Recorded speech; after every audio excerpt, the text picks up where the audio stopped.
21শে ফেব্রুয়ারি উপলক্ষে আমি যখন ফুল দিতে গেলাম 12টা 1 মিনিটে ফুল দেওয়ার কথা এবং ওয়ারেন্ট অফ প্রেসিডেন্ট অনুযায়ী আমি সবচেয়ে আগে ফুল দেব নির্বাচিত সংসদ সদস্য হিসেবে। কিন্তু আনফরচুনেটলি দেখা গেল বিএনপির কিছু লোক তারা সেখানে রীতিমতো হামলা চালায়, আমার নেতাকর্মীদের উপরে হামলা চালায়, আমাকে একপাশে মানে ধাক্কা দিয়ে ফেলে দেওয়ার মতন অবস্থা তৈরি হয়। আমি এটুকুই বলবো যে দীর্ঘ 17 বছর পর বিএনপি রাষ্ট্র পরিচালনার দায়িত্বে এসছে।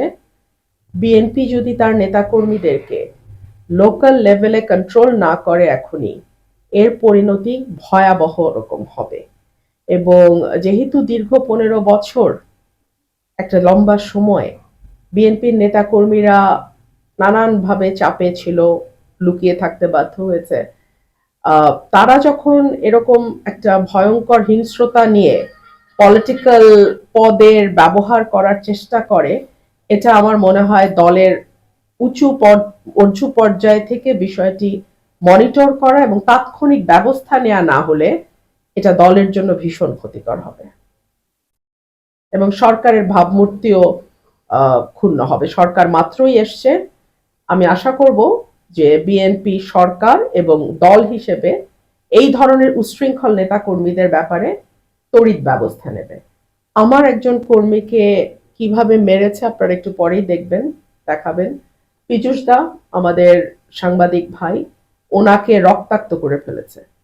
সো বিএনপি কে এখনই যদি নিজেদের কন্ট্রোল না করে বিএনপি, এর পরিণতি ভয়াবহ হবে, আমি এটুকুই বলবো। এটা কি এই হামলাটা কি পরিকল্পিত কিনা আপনার কাছে কি মনে হচ্ছে? এটা একেবারেই পূর্ব পরিকল্পিত হামলা এবং উপজেলার নেতারা এবং সেখানে কিন্তু উপজেলার প্রেসিডেন্ট সেক্রেটারি ছিল না, আমরা কিন্তু উপজেলা প্রেসিডেন্ট সেক্রেটারিকে দেখি নাই। এখানে গুন্ডা প্রকৃতির একটা লোক, উনি এই হিসাবেই এভাবে এলাকায় এভাবেই পরিচিত, সেই লোকের নেতৃত্বে কিছু উচ্ছৃঙ্খল ছেলে পেলে তারা গিয়ে হামলাটা চালায়।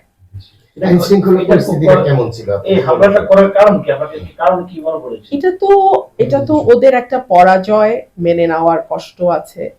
আমি এখান থেকে স্বতন্ত্র জিতে গেছি, ওনারা কোটি কোটি টাকার লেনদেন করেও পারেন নাই, ব্যালট স্টাফ করেছেন, ওনার ছেলে সেনাবাহিনীতে আছে, সেই পরিচয় ব্যবহার করে নানানভাবে চেষ্টা করেছেন, কাজ হয় নাই।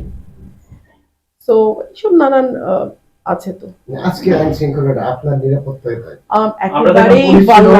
একেবারেই ভালনারেবল আইন শৃঙ্খলা পরিস্থিতি নাজুক। আমি দেখলাম পুলিশ চেষ্টা করেছে।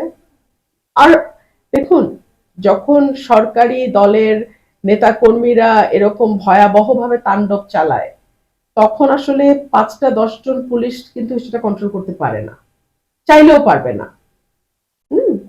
তো এটা খুব মানে একটা ভয়াবহ পরিস্থিতি তৈরি হয়েছে। আপনি কি এটার বিচার চান কিনা? আমি মামলা করে চেয়েছি, সার্টেনলি বিচার চাই। আরে বিচার চাই মানে বিচার করব, বিচার চাবো মানে। মামলা করেছেন ইতিমধ্যে? হ্যাঁ, মামলা গেছে, মামলা করতে গেছে। কয়জনকে আসামি দিয়েছেন? আমি জানি না, এফআইআর দেখে আমি আমার সাথে আলাপ করে নিশ্চয় করবে। হামলাটা কার নেতৃত্বে হয়েছিল, উল্লেখযোগ্য কয়েকজন নাম যদি বলতেন? বিএনপির স্থানীয় লোকাল লিডাররা।